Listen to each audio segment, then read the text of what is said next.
In today's video, I'm going to be simply teaching you how to create a fandom account. So let's get started. First, all you have to do is download this application called Fandom. And once you are done installing this application, you need to open this app.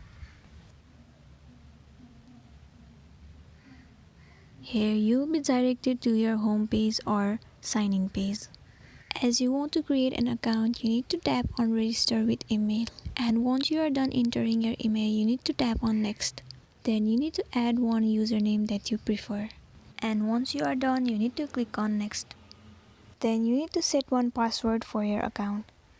And once you are done, you need to tap on next. Then you need to confirm your age. Then click on done.